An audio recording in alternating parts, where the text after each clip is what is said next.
ආයිබෝවන් සුබ දවසක්.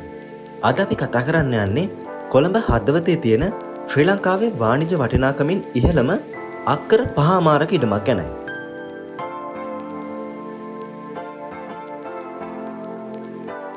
මේ ඉඩමේ පිහිටා තිබෙන්නේ හැමෝම දන්න ද කිංස්බරි කොළඹ හෝටලේ. නමුත් ඔබ දන්නවද මේ ඉඩම අයිති වෙන්නේ රජයට?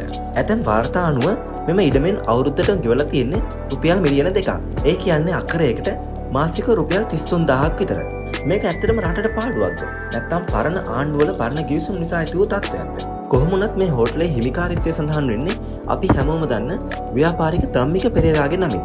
පොඩ්ඩක් හිතන්න, කොළඹ එකේ අක්කරයක් මාසෙකට රුපියල් 33000කට කුලියට ගන්න පුළුවන්. රජයේ ඉඩමක් නම් ඒ වටිනාකම අනිවාර්යෙන් රජයට ලැබෙයි. ඒක ඇත්තටම ලැබෙනවද? නැත්නම් අපි ගෙවන බදු ජනතාවට අහිමි වෙනවද? 2026 සිට මේ මුදල රුපියල් මිලියන 5 දක්වා වැඩි කරලා තියෙනවා කියලා තමයි සඳහන් වෙන්නේ. නමුත් රජයේ තක්සේරු වටිනාකම අනුව ඒ රුපියල් මිලියන 325ක් දක්වා තක්සේරු කරලා තියෙනවා කියලා තමයි වාර්තා වෙන්නේ.